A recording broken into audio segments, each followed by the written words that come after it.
So we have a special treat for you today. Michael Grundy is going to bring the message today. And this morning, the theme for in the Science of Mind class was from the chapter 16 in the Science of Mind textbook, Principles for Successful Living. Michael Grundy is one of our members who is a poster child for successful living. If you've not met Michael before, you might not know that he has had an amazing and successful career in corporate America. And he has been within CSL Dallas, one of our most reliable members. He has served on more teams and projects and leading projects than almost we can count. And he served several years on our core council, helping to drive the direction of CSL Dallas. And of course, he is one of our favorite speakers. For more than 20 years, he has been studying and practicing and living the science of mind. And you will hear some of his wisdom today. Welcome, Michael. Hey, good morning, Tracy. Good morning, everyone. And as I look around and look out the windows, it's February. You know, we're only halfway through the month of February, and it has been a month. It's been a month. It starts off even with the groundhog. The groundhog told us, hey, we're going to get 6 more weeks of winter. And I think the groundhog was right. Not only that, and we're going through a year now, pandemic. And as I watch the folks sing and pray, I remember and miss so much being in the sanctuary and getting the hugs. But that's where we are right now. We just finished the second impeachment. I mean, things are just going wild. But for me, it's also a good month because we're only halfway through the month of February, and every other day, someone in my family's had a birthday, starting with grandfathers and nephews and nieces and sisters and great aunts. And today would even be my grandmother's birthday. She'd be 121. So a special shout out to Mama Jessie for her birthday. So February, interesting time. And our subject for today, especially since it's Valentine's Day and it's Black History Month, it's let your love flow. And the question gets to be, how do we let ourselves love ourselves into a diverse and inclusive community? How do we let that love flow? Well, if I'm good, I like to inform, inspire, as well as entertain when I speak. So hopefully I'll share something with you today that you didn't know, maybe inspire you and maybe even entertain you just a little bit. But when I think of Black history, I think of, well, all the other times when I usually am talking about all the great accomplishments of Black people, who did this first and who did that first. Today, I think I want to go a different route. I think that Black history is extremely important to discuss, but I'm reminded of a meme that I saw recently on Facebook, and it was a little white child and a little Black boy. And the little white kid was telling the little Black kid, hey, it's a great month. This is your month. You can celebrate Black history. It's February. And the little Black kid was saying, now really, you know, that's for y'all. We celebrate Black history every month. And that's how I think it should be. I think that we should celebrate Black history every month. But not only Black history, if you check out our calendar, we've got Black history, we've got month, we've got Hispanic month, we got Women's Month, LGBT month. We've got a month for just about everybody, which tells me that everybody's history is important. I see it all as American history, human history. And I think it's something that we should be aware of and study all the time. I've been studying some Stoics lately, and the Stoics say that history repeats itself. And that's a good reason to study history so that we can see what's happened in the past and what may be coming up now and how did they handle it. You know, we started Black history, Carter G. Woodson started Black history back in February in 1926. And he intentionally made it the second week of February because that encompassed the birthdays of Abraham Lincoln and and Frederick Douglass. But when we think about how that history and everyone else's history mixes in and blends into American history, to me, that gets to be a better and a much more interesting story. When I think about how do we handle and deal with inclusion and deal with Black history, well, I think Ernest Holmes had a good message and a good answer for that. He said that the cornerstone of our teaching is unity. Unity. Each of us is a unique and individualized expression of the exact same thing. Each of us. Now, that's pretty profound to me. It means that we are all the same. And it's not hard to tell. If you cut me, I bleed red blood just like if you cut yourself. If you look at me, I've got 5 fingers and 5 toes and on one hand and 5 fingers and 5 toes on another hand. I mean, we're all the same. We all have the same kind of emotions, the same kind of desires. When I hurt, I feel the same way that you feel. When I'm embarrassed, it's the same thing. We are all the same.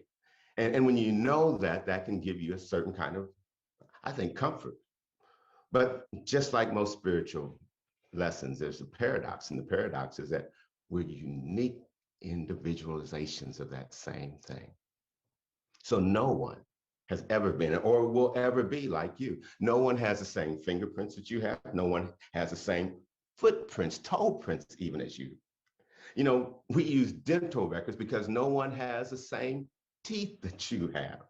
No one has the same retinas that you have. So no one even has the same, I mean, the print of their tongue is not even the same. We taste things different. We see things different. We hear things different because no one even has the identical curve of the ear. Even in twins, there's that difference. It is amazing that we are so unique, but yet and still, we are so much the same. And if we can keep that in mind, then I think there's some power in just knowing that. Now, the question gets to be, well, how did we get to be so separate? How did we begin to start thinking that, well, there's Black people over here and white people over here and yellow people over here and red people over here? When did all of that happen? See, what I would submit to you is that you go back and check any of the ancient texts, Bibles, or any ancient books, you'll never see people referred to as color. They're referred to by geographical locations where they're from. That's what we did.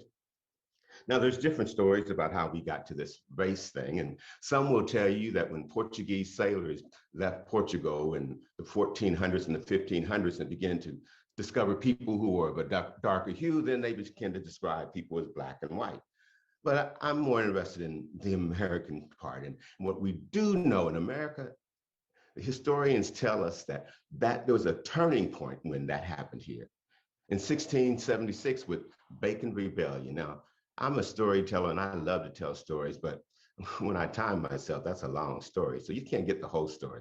But I'm gonna encourage you to go look it up on your own. And what you'll find out is the Bacon Rebellion happened in Jamestown in 1676. We started off, we all know, in 1607 when the Pilgrims first came to Jamestown and people from England. And from then on in 1619, we know that that's when the first African slave came. But for 50 years or so, what was going on, that's what we don't talk about. We don't talk about that. But what was going on was a lot of indentured servants were in America. Matter of fact, 75% of the English people that came here were indentured. They had something called the Headright Act, and that meant that for every person that came over, they got 50 acres of land. So if you had a lot of money, you paid for the poor guy to get here, and that poor guy would now have a contract with you and be indentured and work 5 to 7 years, and then he would be free. That was what they called indentured servants. Most of all the labor happened just like that. It's a good deal for the rich guys because most of the people died off before their indentured 5 to 7 years ran out, and that just meant that the rich people got more land. Well, to make a long story short, the indentured servants, along with the enslaved Africans, along with free whites and free Blacks that just didn't have much, they all got together and followed this rich guy who wanted to get more land. His name was Nathaniel Bacon. And they had formed a militia, burned down Jamestown, massacred a bunch of Indians, and just took things over. Well, unfortunately, Mr. Bacon died a month later. England sent in the warships and put down the rebellion, and things changed. From then on in America, we began to import more Africans for slaves, and we had less people come for indentured service. Right then, we started in Virginia having laws that would separate Black people from white people, and that would determine that Blacks would be slaves perpetually. And all of a sudden, we had what we now call chattel slavery.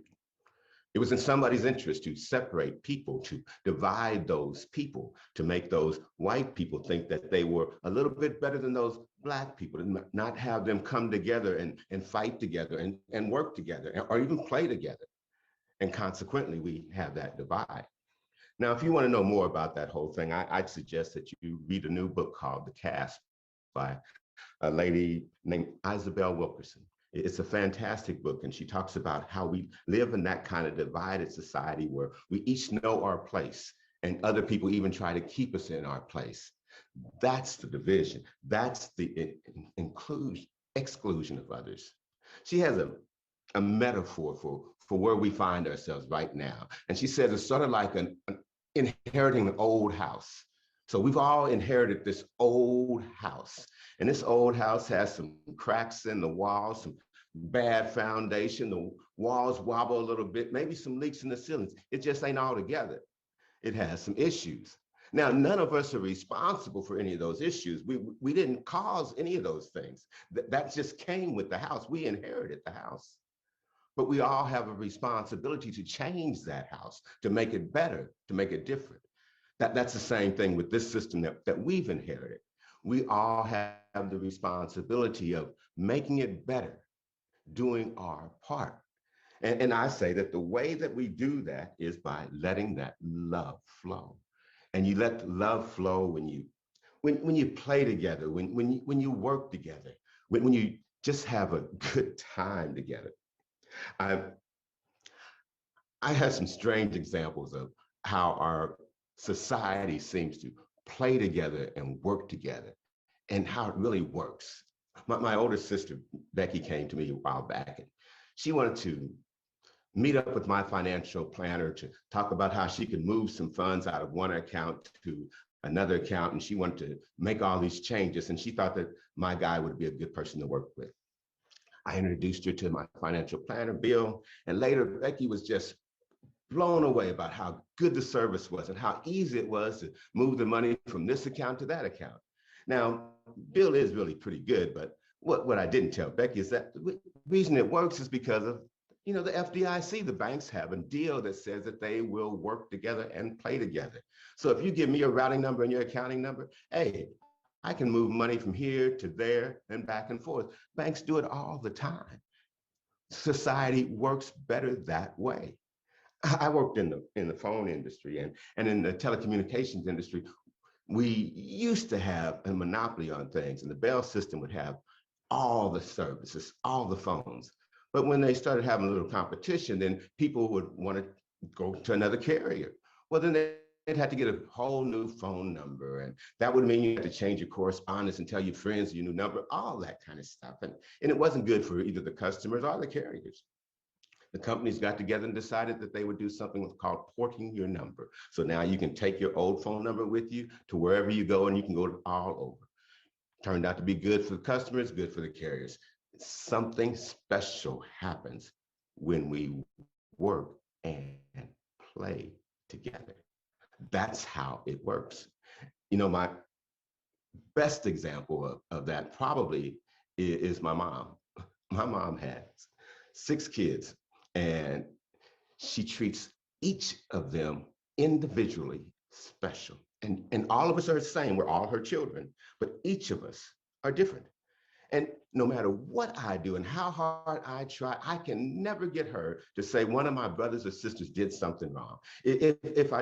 She never goes for it. And I've been trying this stuff for 60 years, and she still will not fall for it. She will never get into an argument to say, oh no, Joan is bad, or oh, Joey did this. She just won't do it. And I'm sure if she wouldn't do it with me, then she doesn't do it when they try to get her in that same position. And what I've learned is that kind of unconditional love, that kind of acceptance of each of us and all of our differences. That's the key. That's the key of how you keep love flowing. That's the key of how people get along and include others. When you talk about individual expressions, that's an infinite number of people, things, ideas, situations. So there's got to be some that don't mix with me or mix with you just because we're not the same. But to me, instead of just falling for the fact that, oh, therefore I've got to disagree or I've got to have friction, well, maybe I can just understand that. Maybe by opening myself up to that, maybe I might even learn a little something from that. There's power, I think, when we let other people be who they are and we be ourselves. It took me a long time to learn it, but I've learned that that's the key, whether it's for speaking or writing or anything else that I do, is to truly just be authentic and truly just be me. And the flip side of that is no matter who I'm dealing with, whether it's a family member, an employee, a friend, or whatever, to understand that they're just being who they are. When we do that, what we're really doing is recognizing the divinity in each other, seeing each other as being human. And when we see each other as being human and being divine, it's hard to hurt somebody that you recognize that divinity in. That's one thing I think even now with the pandemic and it's not being able to get together and doing a lot of social media, social conversations. You know, people come up and say things on Facebook or on Twitter that they would never say in front of you live. You know, I'll just be honest with you. If I might disagree with you, but you might be big and you might hit me in the nose and I'm not going to say something offensive. I'm going to stop and think about it. Or that just may be one aspect of your character. And I may want to get a chance to know you better. You may be a pretty girl and I don't want to offend you and I may just hold back. But with our social media, we're just so quick to just say, hey, that's bad, that's this or whatever, or to claim our rightness and not recognize that. And I think it's because we're not close to each other. So we don't recognize that divinity. We don't see that humanness in each other. That's why I really enjoyed watching that opening and watching the singing, because it reminded me just how important each of us are together. Now, I know that Black History Month, we're going to make sure that we end the service singing the Negro National Anthem, and we're going to come together with that song. But I've got another way that I'd like to end, because I kind of appreciate the diversity of all of us. And I want to share something with you. It's something I came up with a while back called The Journey. And it says, at birth, we boarded the train and we met our parents, and we believed that they will always travel by our side. However, at some station, our parents will step down from the train, leaving us on this journey alone.